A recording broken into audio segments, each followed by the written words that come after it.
How you doing, people? I know it's a voiceover, which means I didn't have enough time to film a lot of content this week. And it was just because this week was very busy for me. And a quick recap. I proposed to my girlfriend on Friday the 28th, and it was a really surreal day. The question I got asked the most by literally everyone was, do you feel nervous, or did you feel nervous? And it was almost like I was expected to say yes, right? It was almost like for a big day, you must have that nervous emotion. Without that emotion, it's like you don't love the person or you don't really care about the event. Because if you're not nervous, it means you don't care as much, right? And I know the people asking the question meant no harm, but it's sort of linked to our psyche, right? We think that before a big event, we must feel nervous. And for me, the only emotion I felt was excitement. There was zero, maybe like 5% nervousness, right? There was mostly excitement, mostly happiness, and that was it.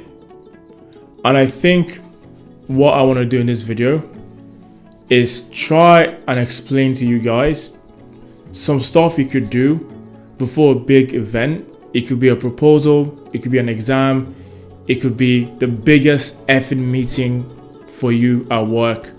Whatever that major event is, I want to tell you or give you some tips on how not to feel nervous, on how not to feel anxious before such a big event.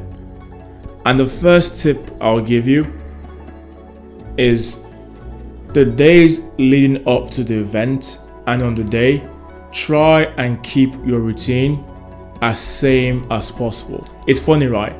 My sister called me the night before I proposed and she was like, "Oh, are you gonna go to the gym tomorrow?"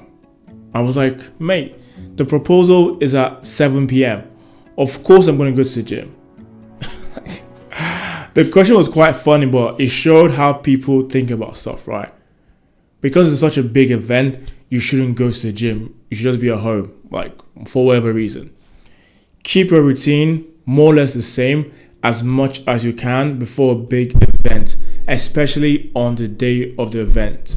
And why it's good to do that is to ensure that you feel like it's a normal day with a highlight. That's how I want to think about it, right? Your day is going normal and then you have a big highlight and then it goes back to normal. If you do it that way, it allows you to stay very calm rather than you trying to create a new routine for yourself just because of one major event. The day I proposed to my girlfriend, I woke up at 5 a.m. I went to gym at 6 a.m. I trained legs. I didn't decide not to train legs because I was going to propose on one knee. I still train legs because I'm not you know the word. Train legs, ate my same food, and had a nice evening, right? You can see I kept more or less the day as same as possible as I can. If you have a big presentation at work, keep that day as same as possible. Go to the gym, eat your food, go get a coffee. Don't feel like you must be stuck to your desk because you have to present to an MD very soon. Second tip I'll give you. There's only 3 tips because I'm quite tired and it's late. Second tip. One of the reasons why I found that I don't get nervous before big events, I make peace with the worst probable outcome of that event. What do I mean by that? There's possibility and there's probability. Literally anything is possible. If you're 4'11", it's possible that you can make it in the NBA, but it's not probable because the odds will always be against you. Now, for a big event, what's going to make a lot of people feel anxious is they don't know what the outcome would be. And you can never know what the outcome would be, but you can find the most probable outcome or the worst probable outcome and make peace with it. For example, if it's a presentation at work, the worst probable outcome is your manager tells you off or you embarrass yourself. It's literally just that, right? That's the worst that could happen. Your manager will tell you off. Okay, would you die?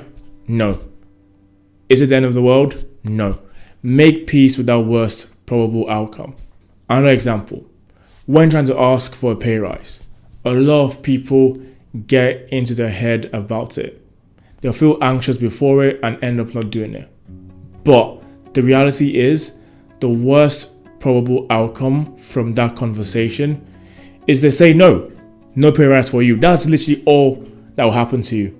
They will say no. Should I approach this girl or not? People get in their heads about it so much. The worst probable outcome is she'll say no. Well, in this day and age, maybe a bit different, but you get the point, right? Make peace with that worst probable outcome and not the worst possible outcome. For whatever reason, in some people's minds, they might think they will get fired if they ask for a pay rise. More times than not, 9 out of 10 times, I promise you, you will not get fired because you asked for a pay rise. This is the last tip.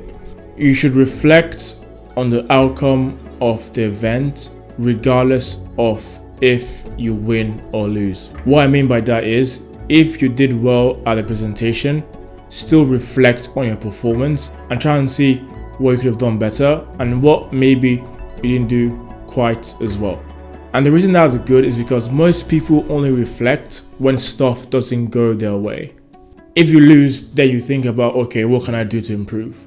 But if you win, you don't ever think, I can still improve on that win.